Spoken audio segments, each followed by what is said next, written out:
Hi everyone, Professor Gustin here, and this week we're going to be talking about acellular pathogens. These are microorganisms that can cause disease, but they're not cells. So specifically, we're going to talk about viruses and prions. And in a microbiology class, you should get a really good idea of the distinction between bacteria and viruses. In this week's work, I'm just going to be talking about the structure of viruses and prions and then a little bit more details about prions. But as far as viruses, we're going to come back to them periodically through the semester and talk about them and build on your understanding of viruses. So there. So anyway, here's just a basic introduction. And first thing I want to do is explain to you how viruses were discovered. And there was a period in time, the golden age of microbiology, mid-1800s to the late 1800s, where people were understanding that microorganisms cause disease, and particularly bacteria. They were trying to isolate bacteria from all different things and try to figure out, what bacteria causes what disease. So there was a disease in tobacco. In fact, it still exists today, called tobacco mosaic disease, TMD. And there was a scientist named Dmitry Ivanowski, which you don't have to remember the name, but he was a Russian scientist who was studying tobacco mosaic disease. And a common thing they did in the day is they took tissue that was infected. So when tobacco's infected, you can see it's got this mottled look on it. And when the leaves are the main crop that you're trying to harvest and they're all mottled and messed up like that, you can imagine that's a big financial burden. So they wanted to know what caused this disease. And so what you do when we're trying to isolate a bacterium that causes a disease is that they take the tissue, the infected tissue, and they grind it up. And what they do is they grind it up and they filter out all the big stuff and squeeze out the liquid. Now, if there's bacteria in here, the bacteria would be in the liquid.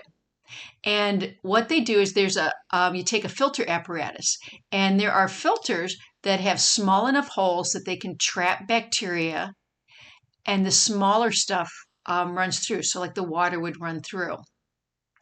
So the idea is you grind up the tobacco leaves, you run the juice through a filter, and you would trap the bacteria causing the disease on the filter.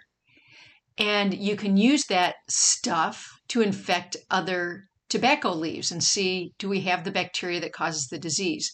And it turned out they didn't find a bacterium that caused tobacco mosaic disease. What they found is the substance that caused the disease in the leaves was actually in the liquid that filtered through. So because the filter had very small holes that trapped the bacteria, what they knew was whatever is causing this disease is smaller than bacteria. So the first thing they knew about viruses is that they were filterable. Now the question was, is this a poison that's coming through here? And so sometimes at first people thought these diseases that we now know are caused by viruses, they thought they were poisons.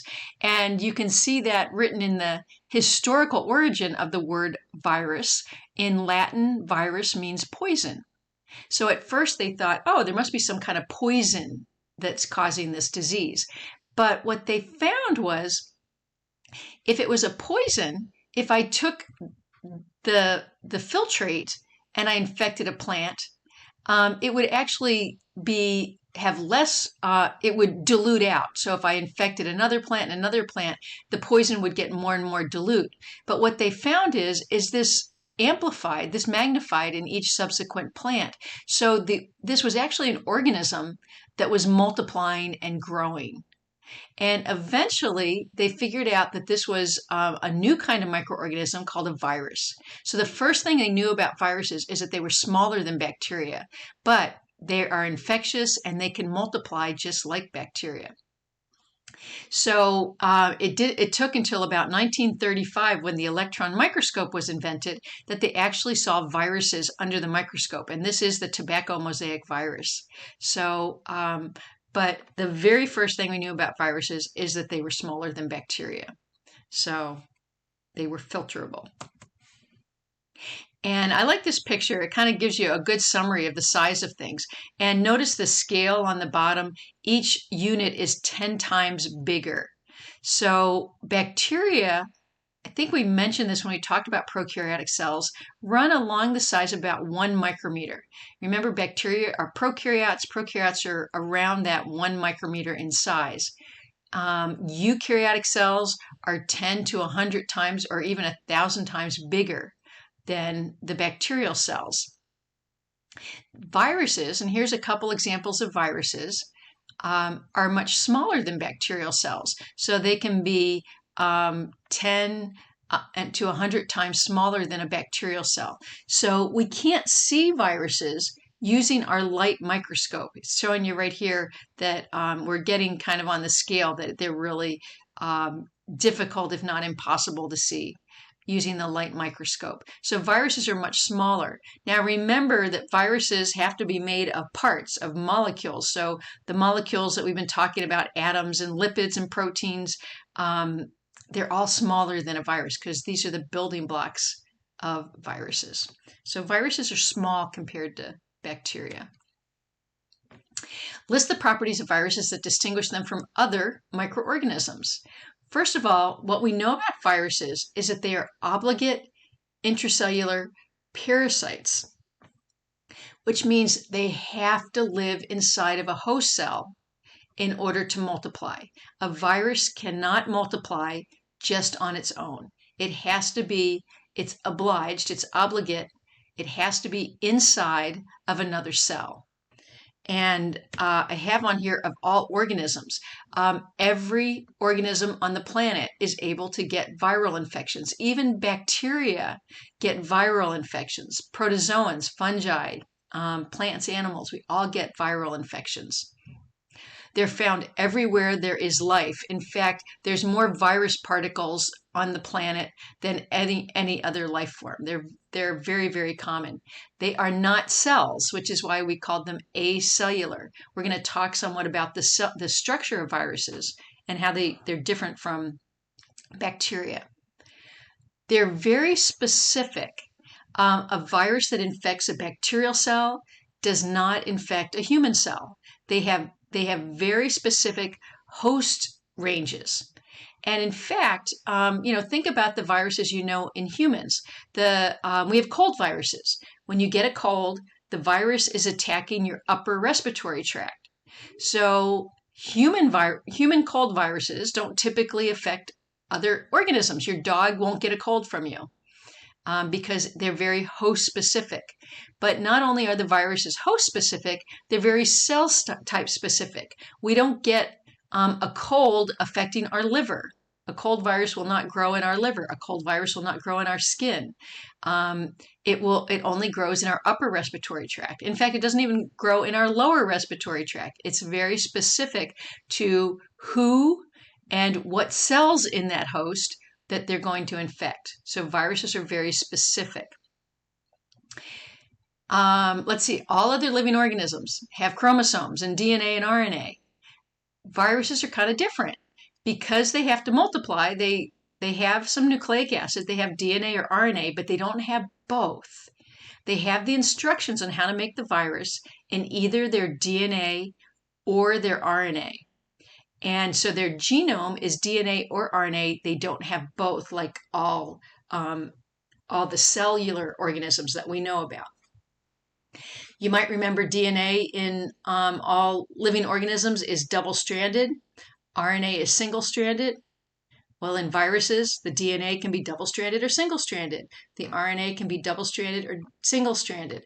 And a lot of times we'll describe viruses as being DNA viruses or RNA viruses. And later on this semester, we'll talk about why that's important. We're going to talk about the viral structure, and here's just a really quick introduction to that.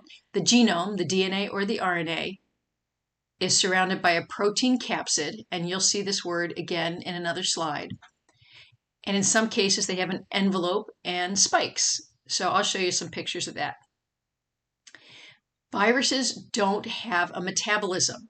Remember, our metabolism is all the chemical reactions in a cell. All living organisms need all these chemical reactions to function. And viruses don't have that. That's why they're obligate intracellular parasites. They have to live in a host cell. I like to think about this as um, like a kid living with their parents. The parents have a house, a couch, a kitchen, food. They have everything. The kid doesn't have to have their own house or their own bed or their own kitchen because their parents are providing it for them. And that's what viruses do. They don't have all that, but they live in the house, the cell of another organism. So they don't have to have their own metabolism. When the host cell makes ATP, the virus can use that ATP to make its parts. If a virus needs to make a protein, it can use the host cell ribosomes to make proteins. So they lack metabolic processes and they have relatively few genes. Remember, the genes are the instructions on how to make all the proteins. Well, all they need to know how to do is make virus parts because they don't need to make enzymes that the host cell would normally make. So they don't need as many genes. They just they depend on their host cell. Explain why it's more accurate to describe a virus as active versus inactive rather than living or dead. What this diagram is just a picture of the characteristics of life. And if you look at any living thing, from bacteria up to humans, these are the characteristics they have to be described as life. So cells are alive. All cells can grow and develop. They can reproduce. They have heredity, which means you can pass your characteristics from one generation to the next. They have homeostasis. They have that metabolism that helps maintain a constant environment inside the cell. Living organisms have a metabolism. They're cellular in structure, and they respond to the environment. And if something has all of these, they are considered alive. If you look at all of these, there's only two of them that a virus has. They don't really grow; they kind of assemble, and we'll talk about that when we talk about growth of microorganisms. See if you can pick out the two characteristics of life that viruses have. Well, they must reproduce, and we talked about that right away. We said the tobacco mosaic virus was able to reproduce and infect other plants. They also pass on their traits because they do have a genome. They have DNA or RNA. Other than that, they don't have the characteristics of life. So viruses are definitely not considered alive. But what we do is we use those word active. We say it's an active virus, meaning that it's able to infect a host, or it's inactive, meaning it's not able to infect a host. For example, like if you have a cold again and you get some mucus or you're got a dirty tissue, you will probably blow your nose, get some active virus in that sitting on that tissue, but sitting around for a little while and drying out, within an hour or so, those viruses are no longer going to be infective. They're no longer going to be active. So just drying out and being deprived of host cells, the virus becomes inactive and unable to infect a host. There's all sorts of, I put this one here, I'm not going to play it right now, but there's all sorts of videos that you can get to compare bacteria and viruses. And this should be something a microbiology student should be pretty good at. So if we just summarize, bacteria, they're living, they're unicellular, they're bigger than viruses, they divide by binary fission. We'll talk about that later on. The infections usually are in one place, but again, we'll talk about that more. You can treat them with antibiotics. Latin means little stick. Viruses are not living. They're smaller. They're reproducing inside a host cell. They tend to cause infections throughout the body. We don't use antibiotics to kill them. We'll talk about that later on. Latin means poison. But look at some of the things that they have in common. They both can cause diseases in many cases. They both can be spread by coughing, sneezing, all sorts of different ways. Neither has a nucleus. Remember, bacteria are prokaryotes. Viruses aren't cellular at all. There's vaccines against both of them in some cases, and many of them cause deadly diseases. So, bacteria versus virus, cellular versus acellular. The last thing in this chapter, I just want to, in this section, is how do viruses get their names? And it was kind of interesting during the pandemic, where the name of the virus was kind of going through, what do we call it, and then the name kind of changed here and there, and as it became a more, it was a new virus, that somebody was deciding on what to name it. Um, Viruses originally were named by the disease they caused. And that was kind of challenging because a lot of times different countries called the disease different things. And sometimes diseases look alike. So it was confusing when you called the virus, just called it the smallpox virus, for example. Um, Other organisms are named based on how they've evolved. What was the common ancestor? What other organisms are they most closely related to? And we did a lot of that based naming of organisms. We our goal is to name organisms based on how they're related to other organisms. It turns out viruses are a lot trickier to name because we don't believe that all viruses are actually related to each other. They appear to have evolved many times. And so there's this International Committee on the Taxonomy of Viruses, ICTV, that groups the virus by kind of what they look like: structure, chemical composition, genetic makeup, as opposed to how they're related through evolution. And it's because that's kind of what we have available to us with viruses. It's very hard to figure out the relatedness of viruses. So we kind of look at the structure, the chemical composition. Here's a table from your book that gives you some ideas. Like here we have viruses grouped into DNA viruses and RNA viruses. And they have these what we call these genus family names and genus names. And then a lot of these names that you've heard of, these common names, variola, vaccinia for smallpox or cowpox. Some of the other ones you might have heard of. Oh, here's the ones that cause warts, papillomaviruses, and these are DNA viruses. Some of the RNA viruses, we have the coronaviruses, which SARS-CoV-2 came from, which we call COVID-19. But you might have also heard of MERS, and there's some other SARS viruses that are also coronaviruses. So DNA viruses versus RNA viruses, and the different groups, the viruses that they're similar to, is where their names are derived. I'm going to stop right there, and we'll go on to 5.2 in the next video.